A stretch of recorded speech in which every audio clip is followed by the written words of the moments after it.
Okay. Holy shit. Posting that last video, my first video in 4 years, was so hard. Like, anytime I would tell myself to do it, I kept making excuses. Oh, my quality is utter shit. No one will watch it. So, no one will certainly watch it if I don't post it. Get it the f out there. My mic sucks ass though. I can't post that until I re-record it with a brand new mic. Which I need a month to save up for. Dude, no, what the f? Just post it. But, God.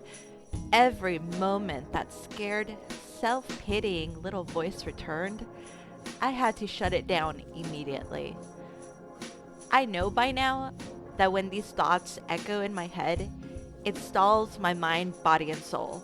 That over-analytical, so-called voice of reason is just my perfectionist and procrastinator demons weighing on my back, joined by anxiety bugs that dig into my brain to make me sweat over overthinking. Yeah, there is no room for these kinds of thoughts this year. But replacing them with better habits is gonna be harder than I thought. I took the first steps, but there's still a whole ass staircase to climb. I'm realizing that I will probably falter again along the way. Many, many times, I'm sure. I just can't let it keep me down anymore. Another habit I want to incorporate in my life more often is the act of being in tune with myself. And by that I mean, I want to pay attention to the way I feel. Especially in situations when I tend to brush off my feelings for the sake of something or someone else. This could be situations where I say I'm okay when really I'm not. Situations where my emotional reactions just don't seem to line up with what I really want. I usually do a lot of journaling, but sometimes I can't find the right words off the bat. I get stuck. This year, though, I'm going to incorporate the act of reading tarot cards to help me with my journaling. And now, the way I like to use tarot cards, which I feel like is the main point of it, like at least to me, is that you basically use the meaning of the cards to just kind of help you think about where you are in life, like where you are on your path. Like, I feel like it's more of a, makes you think about like your path to the future as opposed to predicting the future. Like, I don't think that's what tarot is about. I think tarot, at least for me, I guess, like, I don't want to say that there's a wrong way to use it, but the way I feel comfortable using it is more as like a reflection, kind of like hand holding you through the process of thinking out your emotions. Like, because sometimes you don't really know what you're feeling, but when you read the description of a card and realize, like, oh, shit, I can relate to this. This kind of describes how I'm feeling right now. And, sometimes, like, the cards don't really resonate. And when that happens, like, I just don't think about it. I just put the cards away and say, okay, maybe today is not, a good day to do this. Or maybe my feelings are more complicated than they can afford to help me. So it really is kind of like something I'm aware, I've abused it before and I don't want to get into that kind of headspace again. But I do think it's a nice way to just, I don't know, become more in tuned. So just to kind of show like how I'm using it, so I've picked a spread, a 3-card spread. that can be used as like a weekly check-in. It said daily, but I don't think I would really necessarily need to use it daily. Um, so if not weekly, I want to try to do it monthly, at least once. That way I can just kind of keep up with my progress and see like where I am. Um, the first card you draw is for your feelings. The second card you draw is for your health. And the third card is for your thoughts. For the first card, I drew the Four of Cups, which primarily stands for feeling of discouragement and lack of motivation.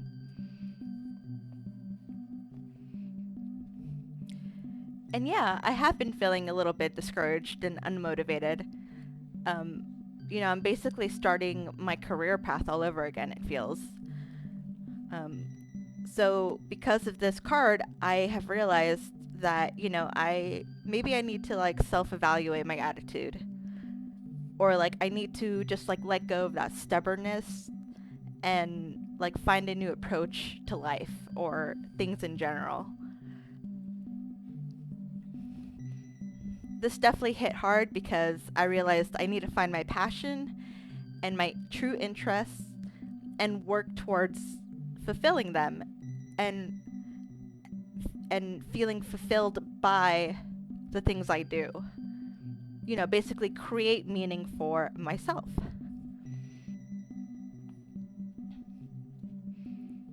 The second card I drew was the Empress, which stands for femininity, expression, creativity, nurture. It's like about bringing happiness and joy and attracting those energies by knowing yourself, basically knowing what you need and bringing that to you. It's also a signal to be kind to yourself and to take care. And the nurture part can be about the birth of new ideas or devoting yourself to those ideas, nurturing the ideas.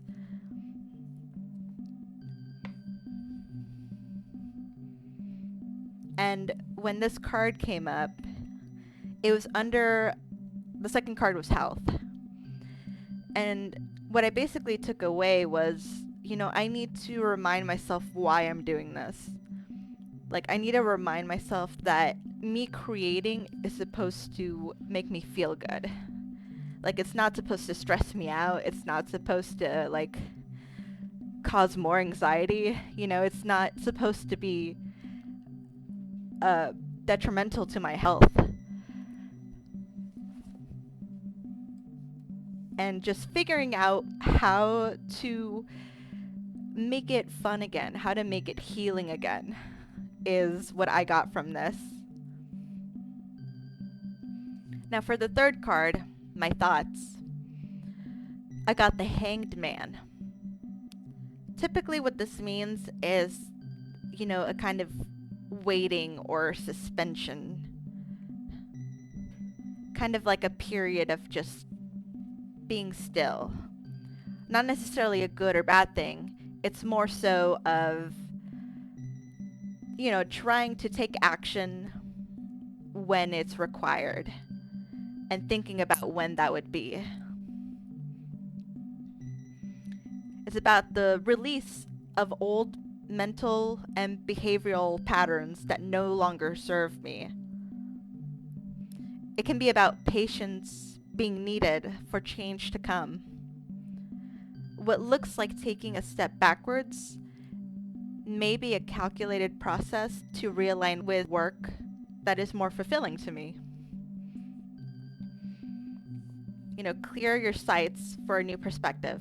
Embrace the new opportunities. Surrender to the opportunities to pause and reassess and reevaluate my path.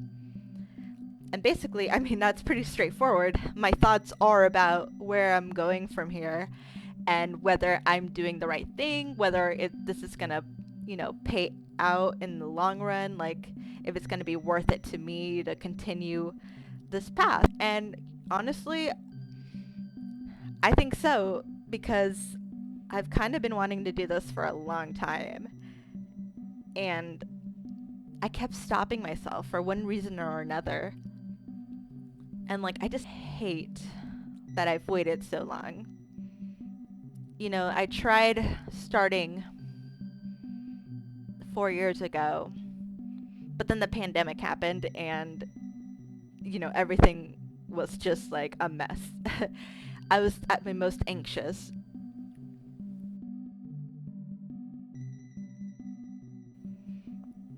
So as a conclusion to my tarot card spread, you know, I've kind of figured out, I'm having these thoughts in my head now of,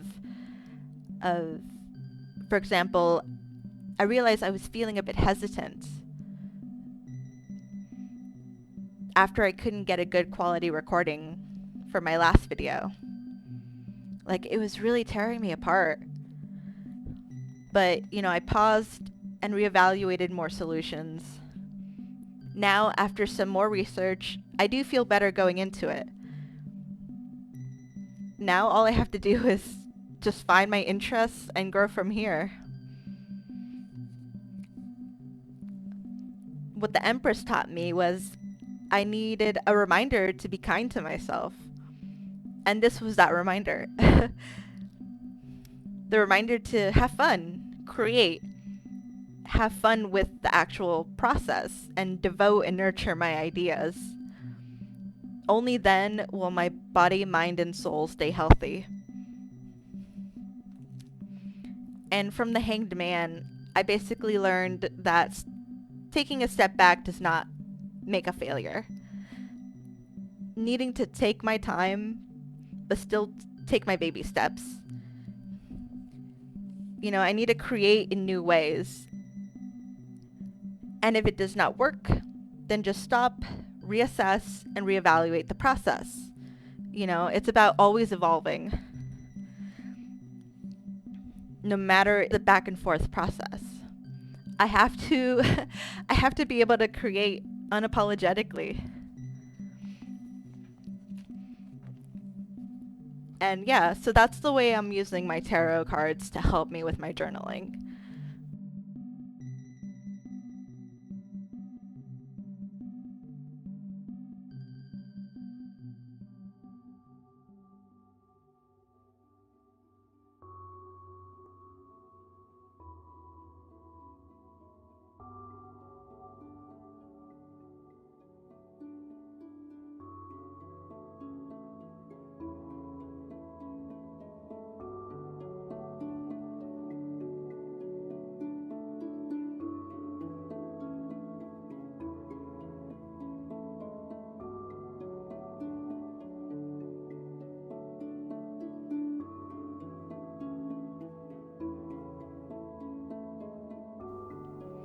So this week, I decided I wanted to make some spooky Valentine's Day cards.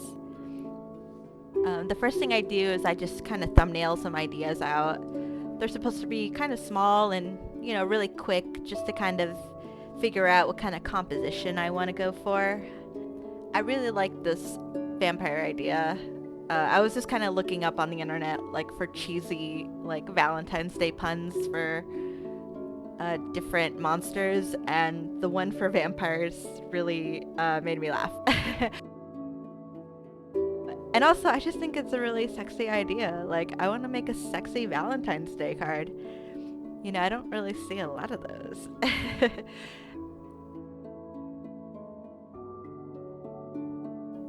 Once I chose the thumbnail I wanted to explore, I would take a picture of it and start sketching it out, working it out digitally.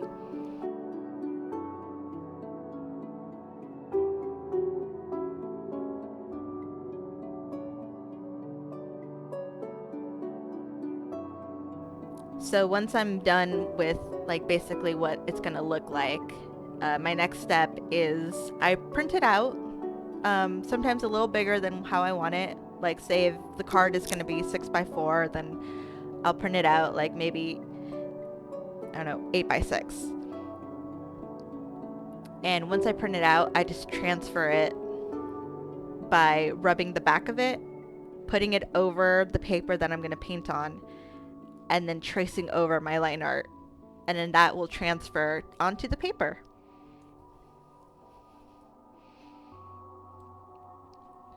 Once it's transferred, then I can whip out the inks. So my favorite medium to use is acrylic inks. It was one medium that I really liked using in college. It dries pretty quick, and you can easily manipulate how opaque or translucent it is.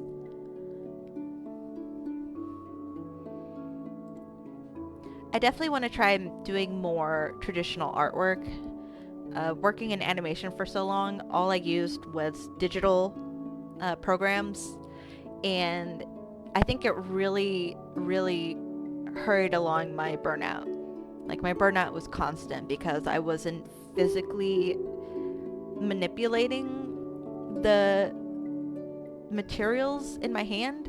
You know, like I wasn't mixing it, I wasn't using like actual brushes, water. Like, I feel like sometimes I need to reconnect with my art by just taking it to a traditional medium, such as ink or watercolor, acrylic. I really like painting a lot. I think the reason I use these mediums is because I really like the use of water. Like, I like being able to dilute my paints and dilute my mixtures to kind of get like that right texture that I want. And also I just think water in general is healing, and whatever that means, but like just using it is enough to make me feel better about my art. If that's a weird thing to say, I don't know, but I really do think that mixing water into my art, I don't know, it just makes me happy.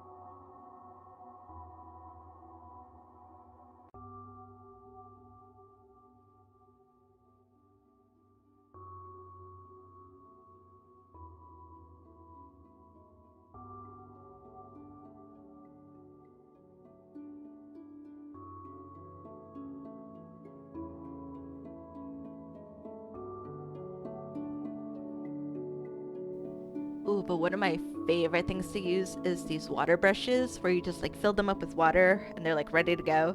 Oh, especially with ink. Ooh, it's so fun. I love the splotchiness it creates, like, but it's also really easy to blend. So, like, it's very, depending on what texture I'm going for and what kind of feel I'm going for, these water brushes are just so convenient, so fun to use. You like squeeze them to kind of get more water out. And yeah, I can never recommend them enough.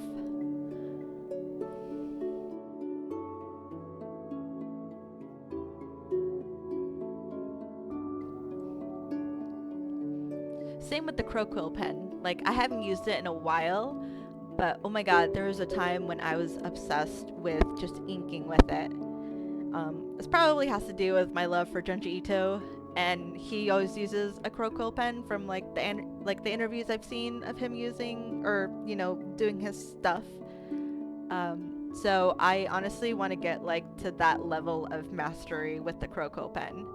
I'm looking forward to doing more ink pieces with it, especially with the colored acrylic inks that I tend to use.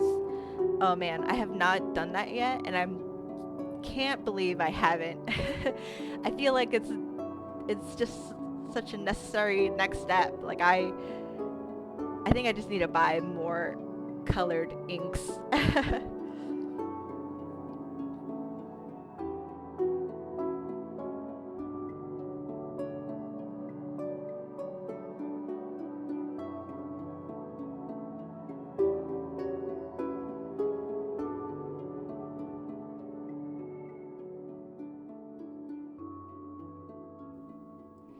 Also, I think one of my goals this year is to get better at rendering folds and rendering hair, because I just haven't practiced that in so long, probably since school. Um, I've been focusing on other parts of art making, just like stuff in general, but out of all the foundational stuff that I try to keep up with, like rendering folds and knowing how to like render form better is something I haven't really kept up with. I do remember some stuff my teacher taught me, but it was so long ago that I kind of have to go back and figure out like if I'm remembering anything wrong. So maybe in the future I can talk more about that once I'm refreshed on properly rendering form, especially with ink and watercolor and all that. But for now, I think I'm good where I am. I don't think it should stop me from creating art. I could always learn more, but right now I think I'm pretty comfortable with my skill level.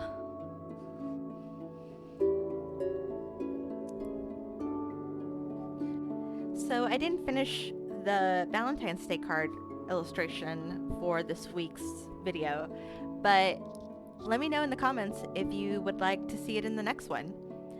If not, you can just see it on my social media, which I'll post it there for sure. If you enjoyed this video, I really appreciate the like and subscribe. Just follow along, see where I end up, because I'm honestly curious too. We'll see what a year of vlogging will do for my mind, body, and soul. And I'll leave on this note. My friends and cousins taught me how to play Lethal Company, and oh man, I definitely recommend it. It's so much fun. You can see what all the hype was about.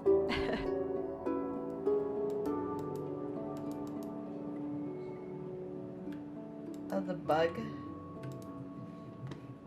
Oh. Oh shit. Oh fuck! Oh no! Oh. Hello?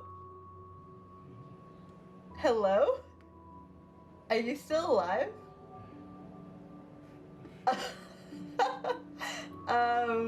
Okay, well. Nope.